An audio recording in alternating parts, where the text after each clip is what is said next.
everyone. Welcome back to our beautiful Tula Pink Butterfly Quilt, Section 3. Oh my goodness, we are going to have such a good time. And as you can see, I'm kind of standing here in a much larger area because we are going to be working on Section 3. And Section 3 is this half. If I kind of scooch this to the side, it's this half and this half.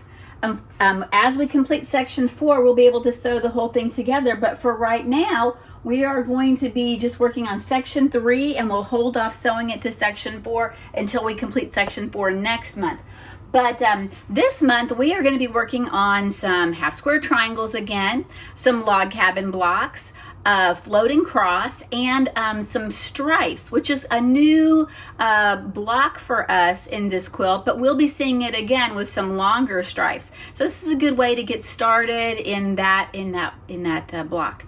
I think it's going to be a lot of fun, but I also want to come back and see if there's any questions or concerns that you have. If you have a question or you want me to revisit in a future video, anything that you might still have questions about, drop a comment in the comments below, and I'll be sure to do that because I definitely want to help you be successful in any way that I possibly can.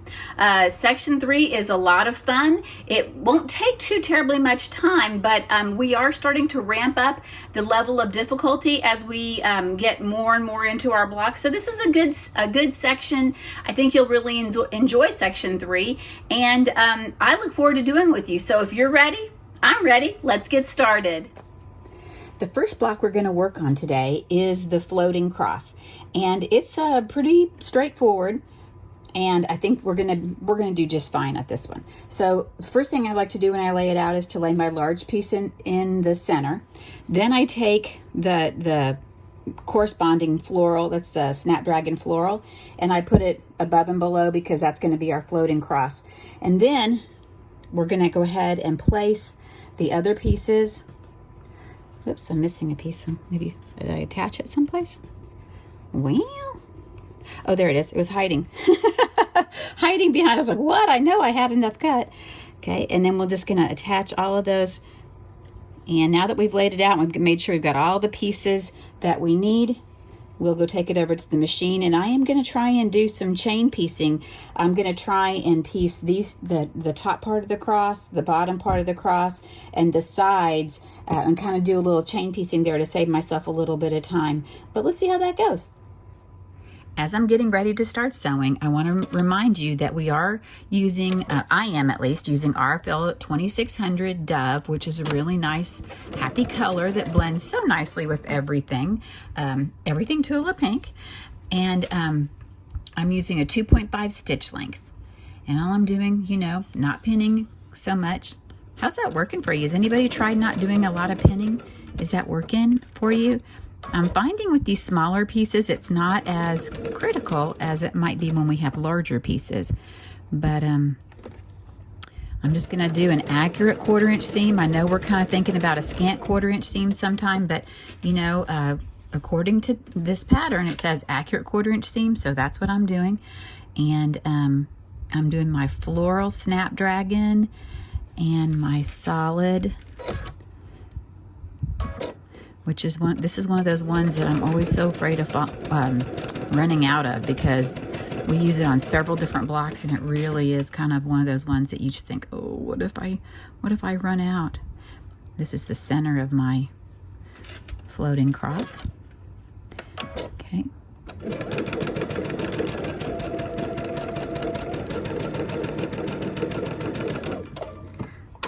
Okay. And now I can go ahead and add I'm going to press my seams open. I do really like using that seam roller.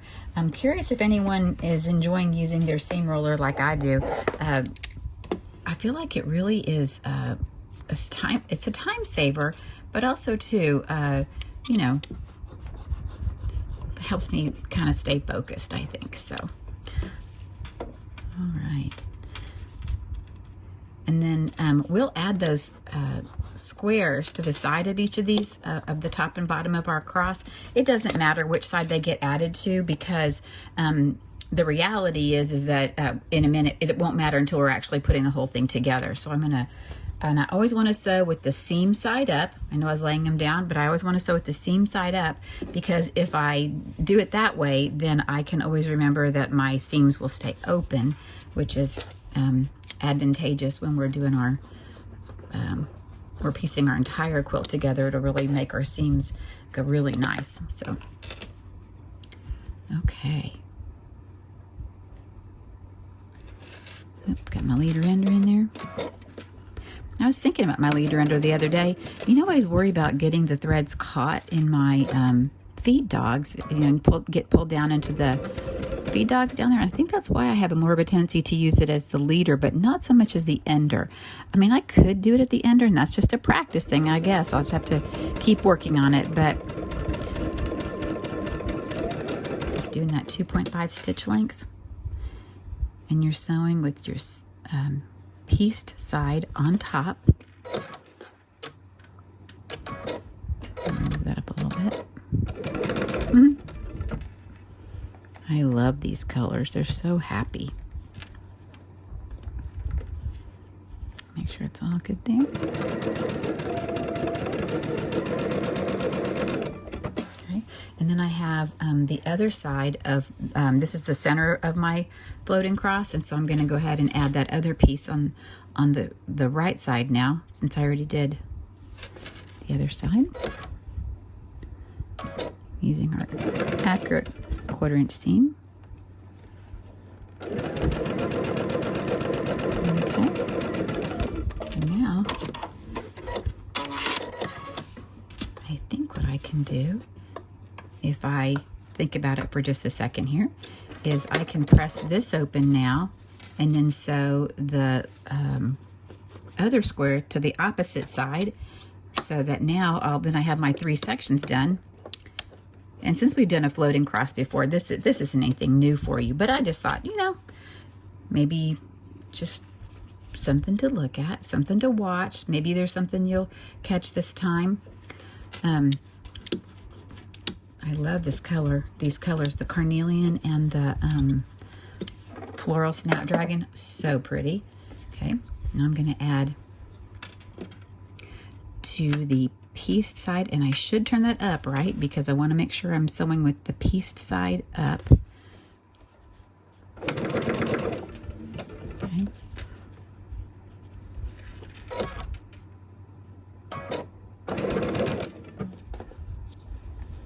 Make sure everything's lined up before I get going a little bit further.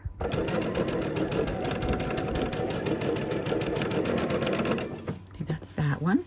Now I have this one, and I'll just flip it over because it's just the square on the right side now. Up the piece for the floating cross. And then when we put the whole piece together, we just want to make sure that the floral is touching the top and the bottom, and that we don't accidentally piece it the opposite direction, because yeah, I've done that myself. Kind of just an opportunity a little humbling opportunity there. So, okay, so now I'm going to press that seam open. I'm going to put that one there, and then the floral goes there. Let's take a look. Let me lift my presser foot up so we can look at that. So I have this piece there, press all my seams open, and then I'll have that. And I'm just going to do 2 straight seams. That should be pretty fast. Okay. Now that I've taken a second to press all my seams open, I'm getting ready to piece my floating cross together. And as you can see, there's no seams that are going to match between the pieces. So then what we're going to just do then is go ahead and sew. Let me just scooch the bottom piece out of the way. I think I'll go ahead and flip the top piece down. And when I match up my seam or my selvage on the right-hand side, I'll match it up right there. And when I do, I'll just want to be really careful as I get close to that first seam on the bottom piece to make sure none of my fabrics got flipped.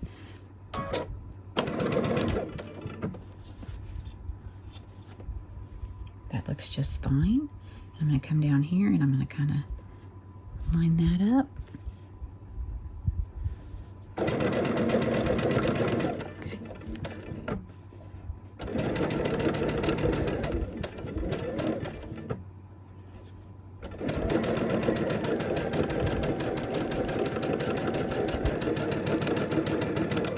looking good.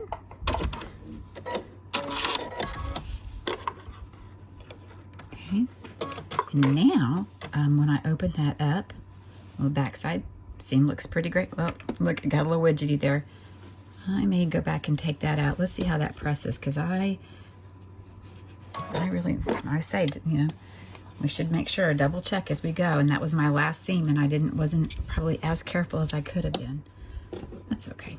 Let's see. It's pressing pretty flat, so I think I'll be okay this time around. Okay, now if I just flip that around, that piece is going to go like that, and I'll flip it down, and I'll sew it again, and then my floating cross will be done. And you want to be sure as you're working on your blocks, that you are trimming them up, because this is kind of like a jigsaw puzzle, and we want to make sure that everything fits together accurately. So it's super important that you are trimming up your blocks as you go. Okay, that side's flat, looks good. I'm going to match up my bottom piece down here just to be on the safe side. Looks good.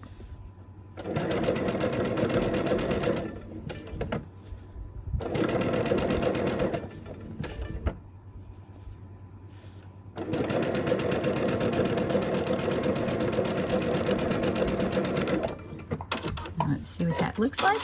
And now I can go press it open. And once I've pressed all my seams open using my iron, and I do like to use steam, once I've got all this pressed open, my floating cross is complete. Now you're going to do 2 of these. So do your second one and set it aside. After you trimmed up, you made sure you squared up your blocks, set those aside, and we'll move on to the next block.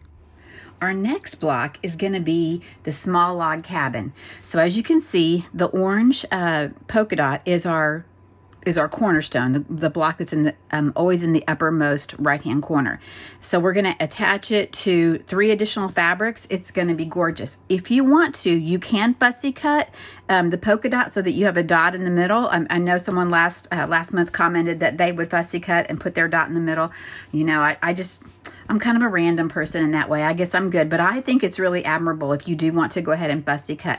So what I'm going to do is, because it makes it easier for me, because they are stair steps, I like to take my outer pieces and I go small, large, small, large, small, large. And that way when I add them, when I sew them at my machine, they're kind of in a row, so I kind of know what goes where, because the larger piece always goes on the bottom. So that's how we always know which larger piece goes where. So, okay, I'm going to take them over to the machine and we will start sewing up this small log cabin. I've got my leader ender. I think it's ready to go. And I've got my fabric position, my polka dot, and I'm going to line it up with my, this is the Snapdragon Solid. So I'm going to flip, because I always want to keep I guess you could do either one right now because it doesn't really matter. But I like to keep them as organized as I can be, because I want this to be so beautiful when it's done, and it will be. Okay, I'm gonna that accurate 1/4 inch seam. Okay. And then I'm gonna go ahead and press that seam open with my seam roller. Again, a very happy seam roller. And then as I get ready to position, I always have to make sure I orient my fabric in the correct direction. And then I add the piece underneath. If I've got it in the correct direction with the piece underneath, then all I have to do is flip my piece side down on top of my solid. My roller ran away. No, does anybody ever drop stuff? Oh my gosh, I have dropped things unintentionally, of course, but oh my gosh, one time I dropped my rotary cutter, and I was sewing in my sewing room in my bare feet. Yeah, I didn't get cut, thankfully, but I'm like, from now on, I always make sure that rotary cutter is closed. There is no way I'm taking a chance on having to stress over something that maybe I should have been smarter about in the first place, right? Oh my goodness. Okay, got that rotary cutter back up here. And let's go ahead and roll those seams open. I won't even try now to put it down where I thought I could put it.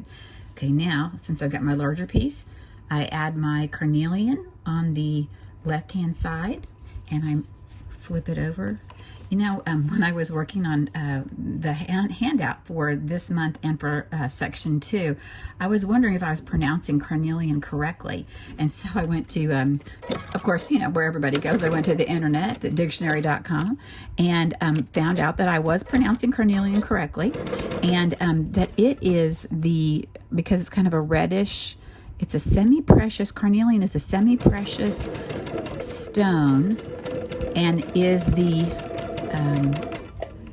traditional birthstone for July in the United States, but for August for everybody else. And it comes from a French word, which I want to say was carnel, and which means reddish or reddish color is what I read. I'm no expert, but it's what I read. So, okay, now I've got my piece. I'm going to flip it down, and I thought that was kind of interesting, and they talked about also like where you could find carnelian in the world, the actual stone. The fabric, I think you can find the carnelian solid in just about any place that sells your favorite Tula Pink fabrics, because, well, let's just face it, it's a gorgeous, gorgeous color. Okay. Get that going. I just thought it was very interesting. I had no idea, and I was so worried that I was saying it wrong, and people would be like, Stacia, you know better. You pronounce that word correctly. But I was doing okay. So now I've got 2 more Snapdragon florals, and then I'm set. Yahoo! Okay, so I've got my floral here on the side. Let's flip that over there. Yep, doozy. Have you had good luck working on your squares so far? Have you found that you thought you had enough fabric cut, and then you realized, oops, you were 1 piece short or something? Oh, that happened to me on my first time around. I was like, oh, are you kidding? And then the other thing that happened too is sometimes I think I was accurate, and I paid such close attention to the length of the piece. The width I usually got pretty right, but the length, and then I'd go to find out and make sure, oh, I was a 1/2 inch short. 1/2 inch long was not a big deal, but 1/2 inch short was like, ugh. Okay, we'll press this open, and then we'll add our last piece, and then we want to go ahead and once we're done, we'll go to the iron, and we'll press everything open, or press our seams open. Let me flip that down, and then we'll want to we'll make 2 of these blocks, and then you'll want to make sure that you square it up. After you've pressed it, you'll make sure you square it up so that it's ready to go. Okay. Get a good start there. My piece is on top. My solid piece with no pieces is on the bottom. Okay. And now we're going to, like I said, we're going to go to the iron, and we'll press this open, and then we'll go and we'll make 2 of these. So now that I've got my last seam, I'm going to press it open. I've got it going, pressing it. And isn't that a beautiful block? Oh my goodness. Oh my goodness. So proud. Okay, on to block number 2 of our small log cabin. Section 3 does call for small log cabins made in 2 colorways. So of course we did the carnelian first, the carnelian orange snapdragon one, and now we're working on this purpley pink one. Oh my goodness, isn't it gorgeous? So again, I'm going to organize my fabric so it makes it super easy to piece together. I just do my pieces like that, and I'll take them over to the sewing machine, and we'll make a small log cabin using the purples and pinks. Now that I'm getting ready to sew my log cabins with my purples and pinks, my small log cabins, I want to make sure that we just remember that the pink is always going to be our right cornerstone, our right uppermost cornerstone. So I'm going to flip that over on top. I guess I don't have to flip. It's a solid. I don't think there's a difference. And we're going to line those up, and we're going for it.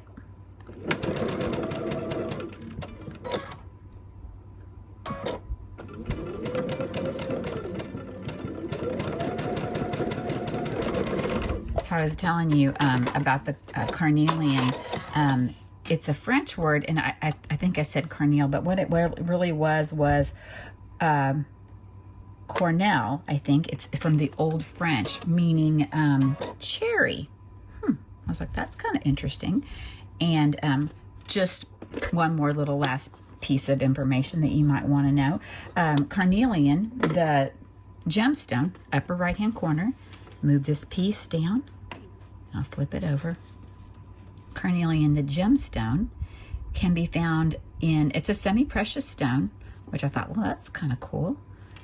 And it can be found in India, Brazil, Germany, Indonesia, and Russia. So I thought, well, that's a spread out all over the world. Kind of nice place that you can find that beautiful semi-precious gemstone.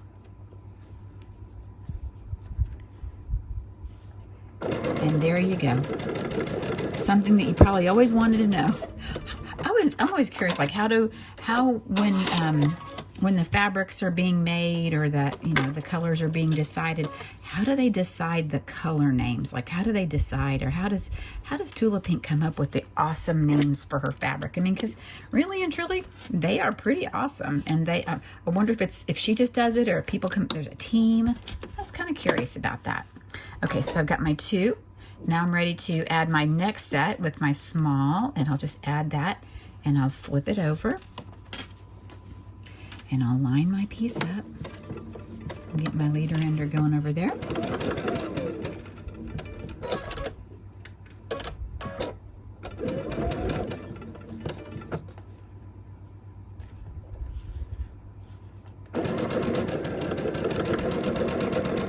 Looking pretty great. It's funny the things that we think about when we sew. I just wanted to be sure that I was saying words correctly, and that you weren't thinking I was kind of crazy for not being able to pronounce a word correctly. I didn't know. Okay, so now I've got my polka dot on the bottom. I'll just flip it over, and there we go. Lined it up.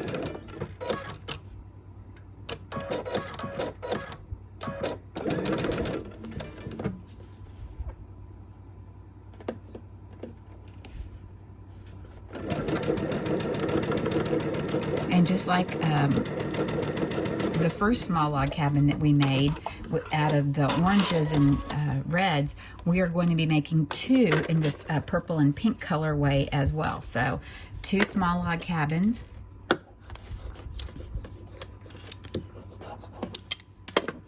Okay, and now I'll take that one and flip it over and put it on top. Line it up. Looking pretty great.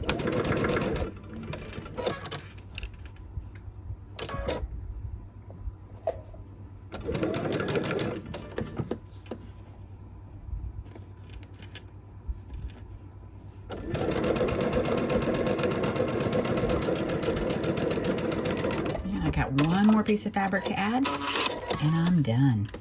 That's pretty great too.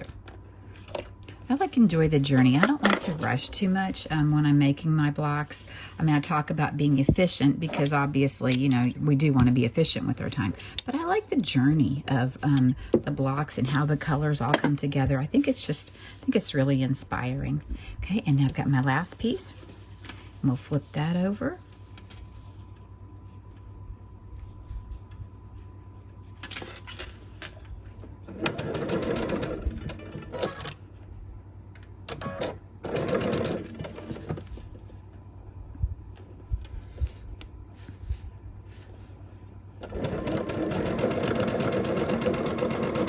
Looking pretty great. So now that I'm done with this one, I'll press the seam open, and we will make 2 of these, and then also trim these up based on the measurements in your pattern. You want to be sure that you square it up. Get really good at this one because we're going to be making more of these. They're so beautiful. And there we go. Section 3 also calls for 8 half square triangles. So we have 2 thistle. These are left over from section 1 that we sewed.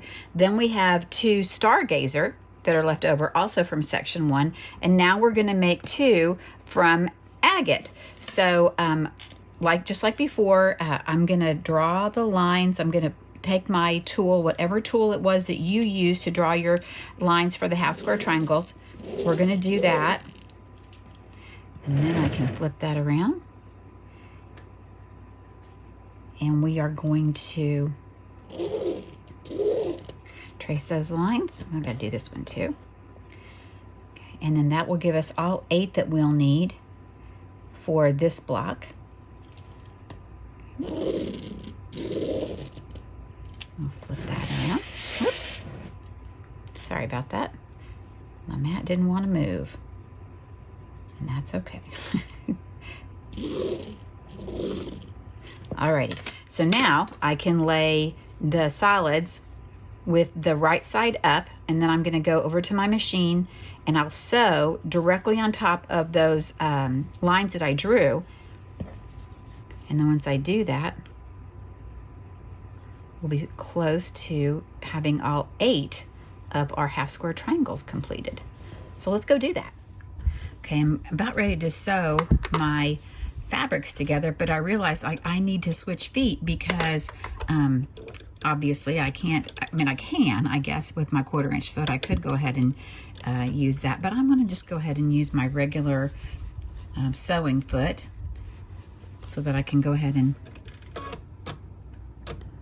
oops, read or ender, be smart.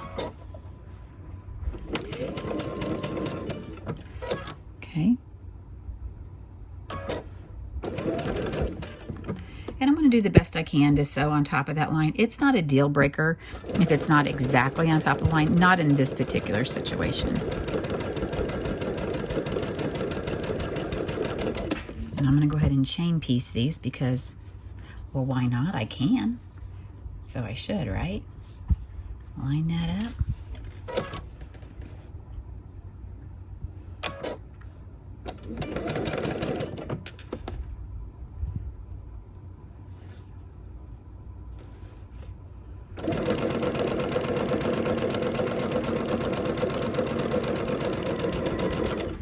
Swing that around. I could cut the thread if I wanted to, but I don't have to.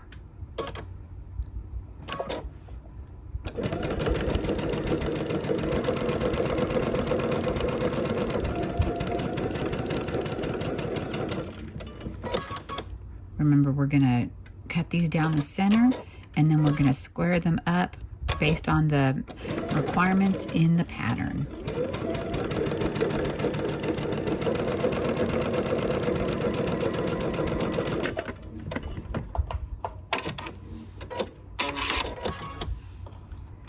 Okay.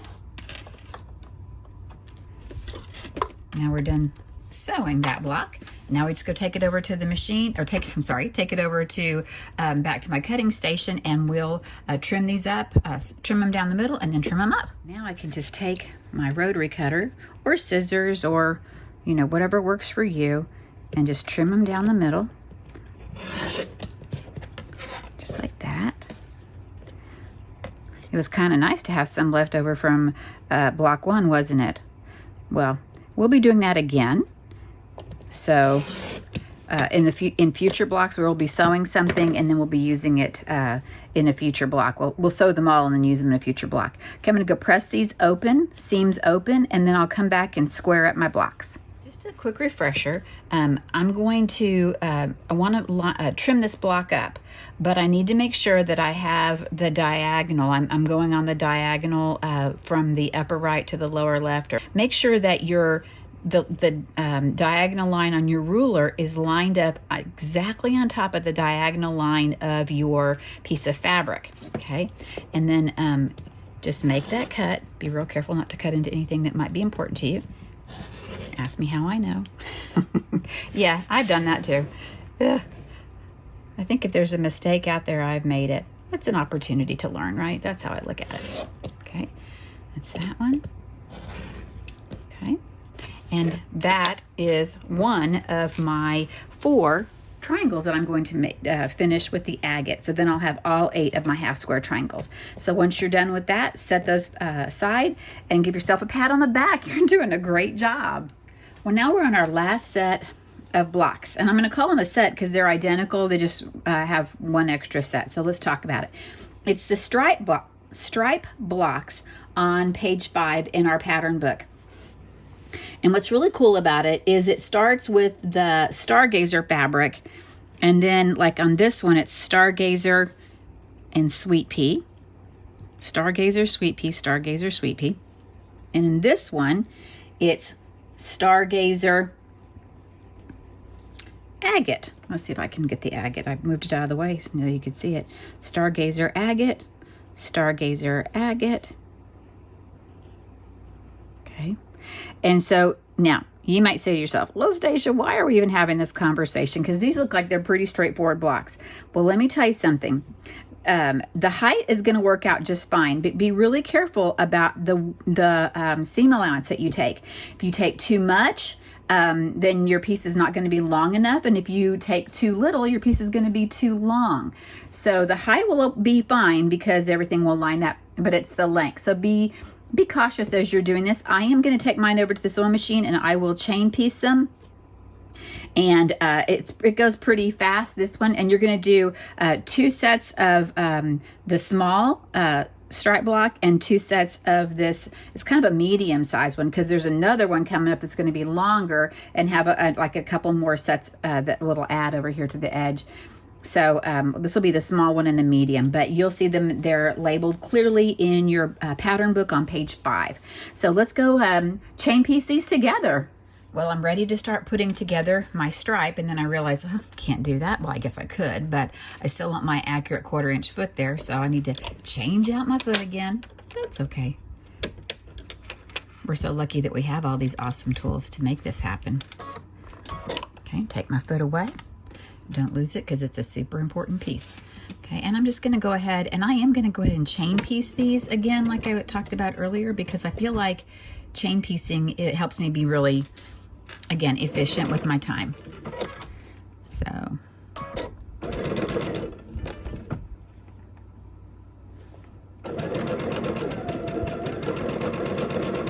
and like I talked about earlier, you just want to be sure that you are really careful with your seam allowances, because you can take too much and you can take too little. So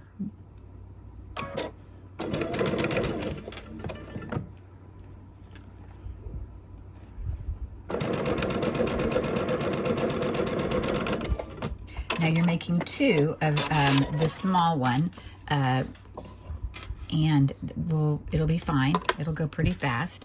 And you just want to make sure that when you're piecing them together, and I'll do that right now, that when you're piecing them, let me open up my fabric, that they are, so that you don't actually accidentally go like this and have 2 pinks in the middle.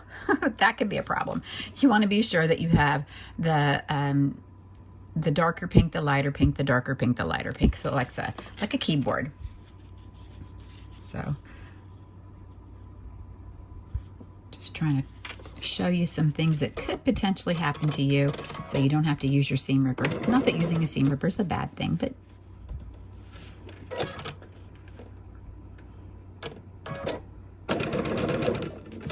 and when I'm done with this one, I will go and press all the seams open. I could do that. I could do it along the way as well, but I don't have to. And in this particular situation, I am going to show you. So, just like in the book, I have pink, light pink, pink, light pink. Awesome. Okay, I'll set that one aside, and I will go press all those seams open, but not this very second. And then I'm going to go ahead and do the Stargazer and the agate, and I have 3 pairs of these, of this.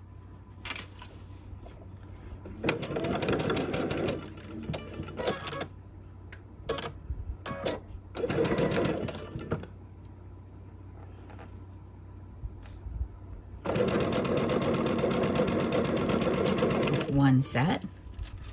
And I'll do my next set, and then I have my 3rd set and then we'll just piece those together again. And we just want to make sure that we have alternating colors.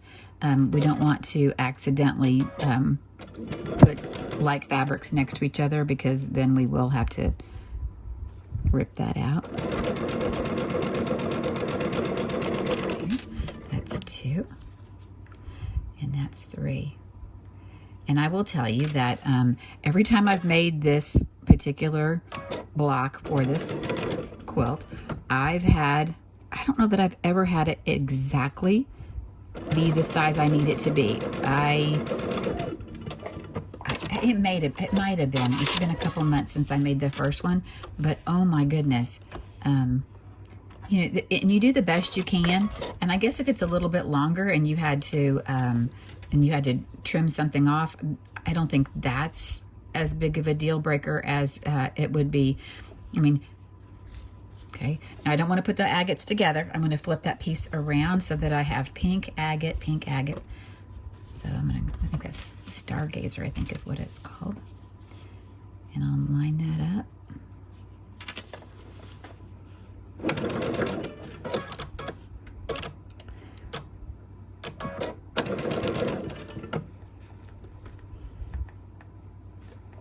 I just want to be really careful I don't accidentally catch, because these are smaller pieces, I don't want to catch anything from the other piece underneath there, and then have a piece sewn where I didn't intend for it to be sewn. That could be an interesting. So I've got pink agate, or Stargazer agate, and now I will add 1 more.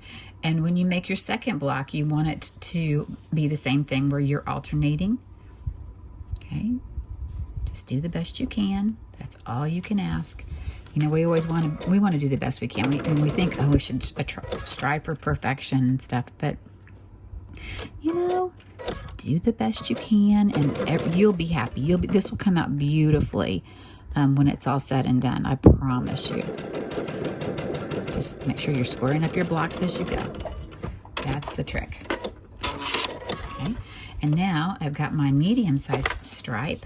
Let's just double check it. I'm going to make 2 of these, of the medium, and I'll make 2 of the small.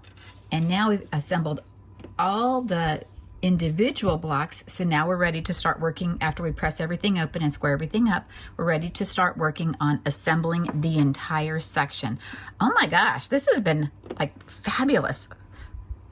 Now it's time to start laying out all the pieces of section 3. So let's go ahead, jump to page 16 in your instructions. We're not going to lay out the left-hand side. I always like to lay out the right-hand side because it matches the diagram at the very, very back of the book. So what I'm going to do first is I'm going to kind of take some of my pieces, and I can see that this log cabin is going to be to the far right-hand side, and then I have the longer piece of the stripe is right below it. So I'm going to piece it like, I'm going to do that. And then I have the floating cross, and that's going to come in here right to the side. That looks good. And then I have my other half log cabin. It's going to come in. Let's see, we'll move those up a little bit. My log cabin is going to come right in here. And then we have this one, and I think, oh, the pink goes this way. So I'm looking at the diagram, and the pink goes that way. That's correct. And this is upside down because this should be the agate on top, and it should have the Stargazer down below. Okay, so that looks correct. And now I'm going to have, let's see, this is thistle, and that's going to come this direction like that. That's there. And then I have, what was the other one that's going to be there? Oh, Stargazer, I think, goes right there. That's correct. And then this one is going to come right above, agate's going to come right above and to the side of that log cabin. That looks pretty great. Okay, then we can start getting all of our smaller pieces and laying them out. So I've got my square that's going to go right above that. And then I have a small rectangle that's going to go right there. That looks super awesome. And I have another rectangle that goes right there. That looks great. Okay, the square goes right above thistle and Stargazer. That looks pretty amazing. This smaller rectangle is going to fit right there. That looks great. Then I have a medium-sized rectangle, and get things out of my hand so I can actually do it. Let's see, that's going to come back there. Let me rearrange my pieces because you know how that is, best laid plans. That piece goes there, and then once all of this is done, then I have a longer rectangle that's going to come all the way over here on this side, on the far left-hand side. So don't panic that it looks a little short because we have a lot of seams to go in here, so it's going to be fine. Okay, so now we have to start deciding what we're going to sew together first. So a couple things that I think I'll start with, some easy pieces, is I will flip Thistle onto Stargazer, and I think I'll do that one for sure. That's my first, and I'll chain piece, so you know, I'll chain piece these over at the machine. So that one's going to go together like that. I think I will chain piece this onto that right there, and then I can do this one onto that. You know what? Since I'm doing this, let me show you something that I think is pretty helpful. So like I have this piece, this, and then because you know sometimes you pick them up and then you're like, wait a second, what goes? How do I do what goes where, right? So let me grab a bowl of clips and let's clip them together. So I'm going to do one more check to make sure everything looks correct, and I think I am happy with all of this. Thistle, Stargazer. Yeah, okay. So what I'm going to do is I'm going to flip, and every place I clip, I know that that's the side I need to sew on. Just saying that those Wonder Clips, they come in handy. I have some giant ones too. Okay, this piece is going to come down. So every place that I have a clip, even if it's not matched up perfectly right this very second, that's the seam. That's where it's going to get a seam. Okay, I'm going to sew this to here. I want to make sure it's correctly positioned. It is. Okay, I refer to my book often at this point because I don't want to mess up anything. Okay, I'm going to flip this half square triangle up, which means my seam is going to be right here. Okay, and I can also sew this piece to this piece. Okay, now obviously there's more seams on this piece than there are on this side, so I'm going to sew it this side up. So just having the clips there just kind of reminds me this is the side. So that's quite a few seams that I can do. So let me go stitch those together and we'll see how it comes out. I've sewn all the pieces together that we talked about, but this one.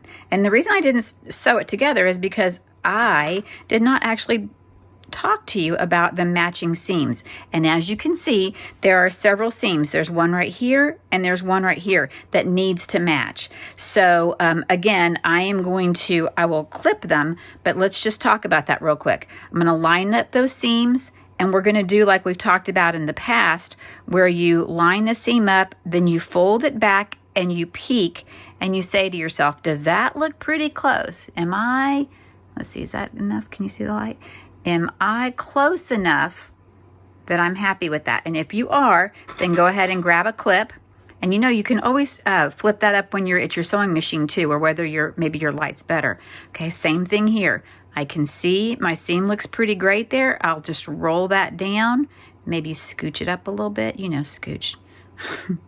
Okay, and as you can see, I think that looks pretty good.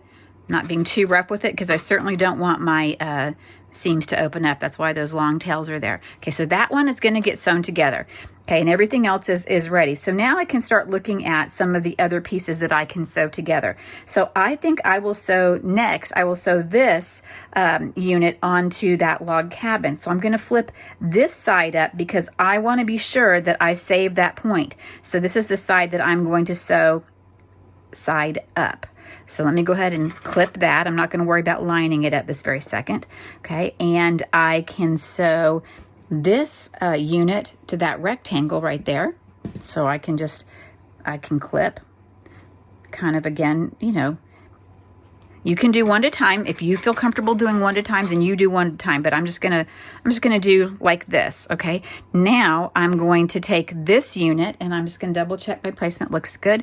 I'm gonna take this unit and I'm gonna flip the double unit onto the log cabin because that's a solid piece right there, and I have a seam right here. So I'm just gonna flip that and sew there, not matching up the seams yet. I'm okay with that.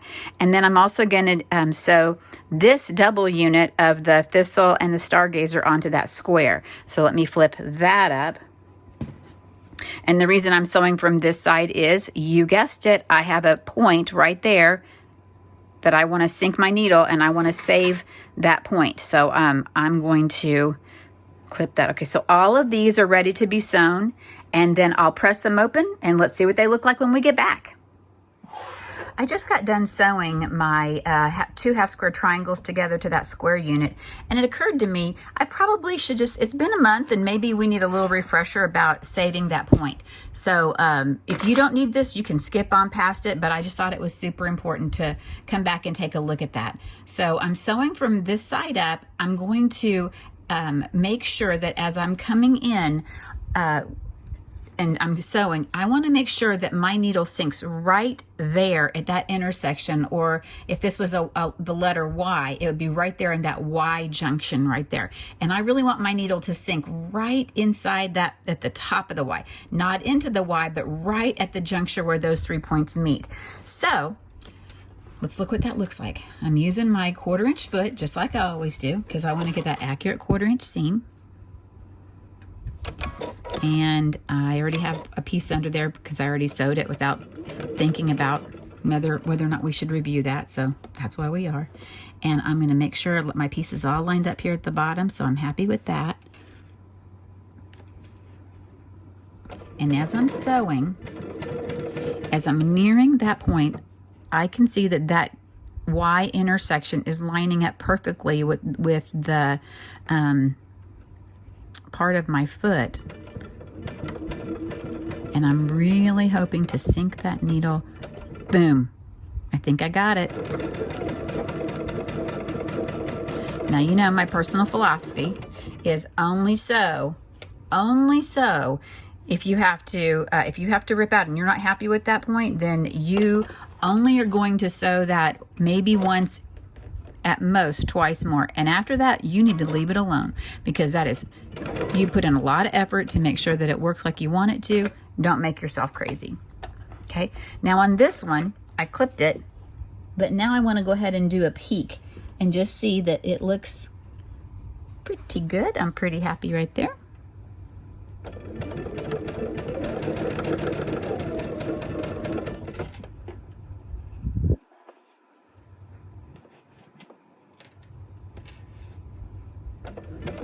I'm going to keep sewing. I've got this other one right here.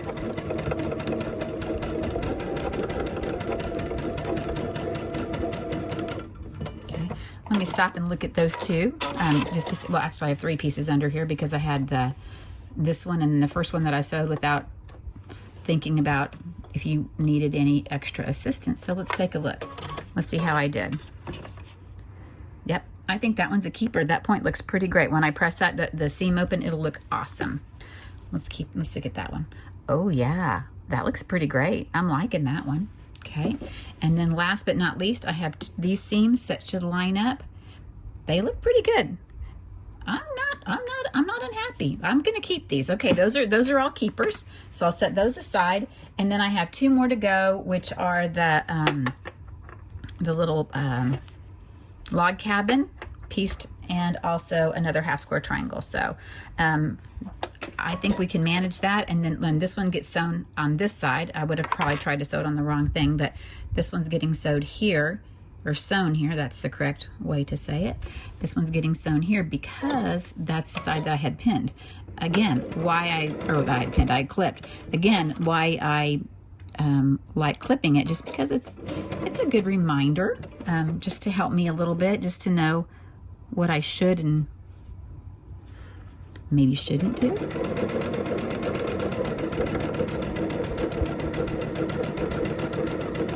Got that one. I don't know about you, but I always dislike starting with the point in the corner. I don't know why. I always feel like I'm never going to get it exactly like I need it to be, but let's just give it a shot and see how it works out. Well, it took it okay. Today was my lucky day.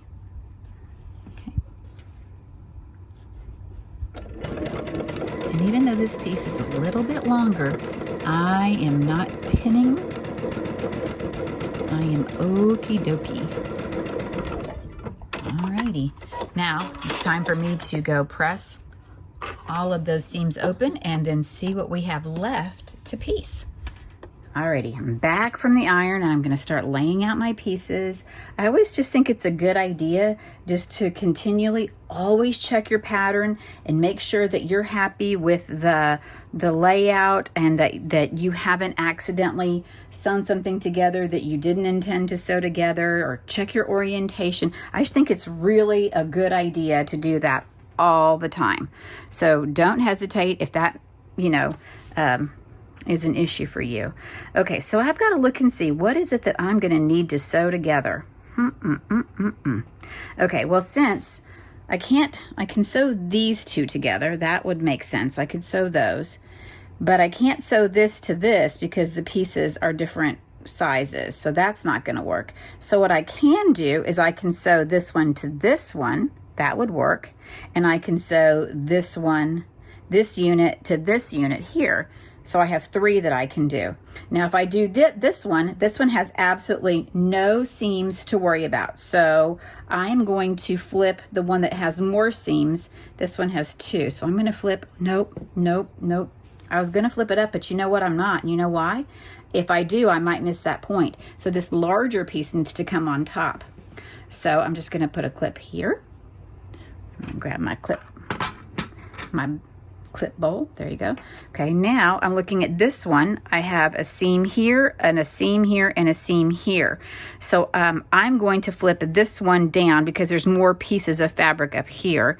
So I'll flip this one down so I can make sure as much of that will stay as possible. Okay, I'm good there. And then I can do this piece. I'm going to flip it over onto the larger rectangle. Okay. So that means this side is going to get sewn. Okay, let's go do that. Now you know how to sew so that you don't miss your points. We've reviewed that, so you're in a good place. I don't think you need to see it again. If you do, you can rewind. And yeah, let's go do those 3 and then we'll be ready. Oh my gosh, this is just moving right along. Now I have only 4 pieces left of section 3 to put together.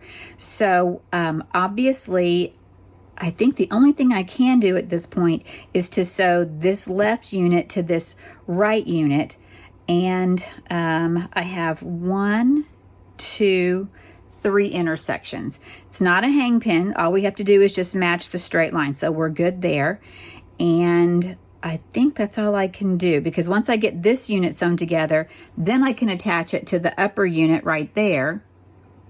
And then once these 3 pieces are together, then I can attach it to the far left-hand side, which actually, this is the center of the top of my quilt, because this is the part of the wing that branches out to the right. So, okay, so let me go and do that. I'll sew this the left-hand unit to the right-hand side.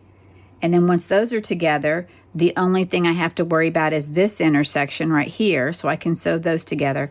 And then over here, there's nothing to worry about on this side. So when I come back, this whole side will be done. And then we'll start laying out the left-hand side. Okay, I should have said something too about when we have our longer seams. If once you have this seam matched, and you are sewing, so let's say I'll flip this one here, obviously, because I want to sew from this side up. So I'm going to start up here at this side and come down to this point, and I want to make sure I save my point. But one thing I should have said, and I've said it in other videos as well, but you know, we want to start strong, which means start with our good, solid, accurate 1/4" seam, but we also want to finish strong over here when we get to the end. Sometimes we let our minds wander. We're getting close to the end. It'll be important. It's important in all our seams, but these longer ones will make a difference. And then also too, when we attach it to our far left-hand side as well. So start strong, stay strong, finish strong, and then watch out for that point, because you definitely want it. You want that point as the foot's approaching, you want it right in that channel so that it hits right there at the Y. So just something to think about. You can do this. Okay, so now we're going to sew our right side to the left side. And as you are sewing this seam right here we just got done sewing, did that second half square triangle sneak up on you? I know it snuck up on me, and I totally forgot to say anything about it. I mentioned this one because it matched, but I totally forgot to say anything about that one. So make sure that as you're sewing, that channel where you're sewing, the channel in your foot, that triangle's coming right into there, because that's going to be super important. So now all we have left to do is sew the right side to the left side. You might be tempted to flip the left and fold it on top of the right, but I am going to defer, and I'm going to fold the right onto the left, simply because this has pieces, it's pieced, and the bottom side is solid. And so I feel like I want all my seams to lay flat, so I will go ahead and sew that. I'll start strong, I'll stay strong, meaning I'll stay consistent, and I will finish strong as well when I get down here. And that's going to be super important down here in this corner, because we want an accurate 1/4 inch seam as we finish up. Okay, let's do this. And just like that, we are done with section 3, the right side. So now we have section 3, the left side. So what we're going to do is grab our pile of blocks that we've got completed, and we're going to lay them on top, and they are going to lay the same direction as our blocks below. Remember, we've done this in the past, so this is not new to us. Okay, and we want to make sure that everything lays the exact same way as it does on the block below it. Okay, so far so good, looks good. Okay, on this one, see how it starts pink here? We want to start pink here. We don't want to lay it like this. We want to lay it with the was it Stargazer?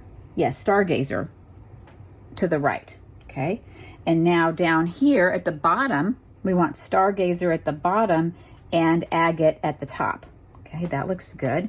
Now I'm going to take my log cabin block, and I'm going to lay it right there, because that's the appropriate orientation for that. And my orange log cabin's going to go like that. Okay, and uh-oh, drop some of my background pieces. Okay, now I'm going to lay this one, my floating cross, just like that. That looks great. Okay, now I have some of my background pieces to fill in. So that one's going to go there, and this one is going to go here, and this larger rectangle is going to go there. And just take your time. This is kind of a, take your time kind of thing. We're going to put that there, and this rectangle is going to go here, and this square is going to go here, and then last but not least, our large rectangle on the left hand side is going to go like that. Okay, now I believe everything faces the way that it should. I always like to double check these and make sure that the lines line up like they should, which they do, and I can see that they all go from upper right corner to the bottom left. So I'm in a good place. Okay, so I think we're ready to now go and do the exact same process and sew together the left hand side of our butterfly. That is pretty awesome. This left-hand side of the butterfly wing is going to be gorgeous. Just double check for all those matching seams. You'll be fine. You'll be super, everything will work out great. And I will see you in just a few minutes. And just like that, we're done. Isn't it gorgeous? That's our left-hand side. And here is our right-hand side. Oh my goodness. So much fun. I hope you had a good time this month making the video with me. And if you have any questions, please don't hesitate to drop them down in the comments. I'm happy to help in any way I can. See you next month. Bye.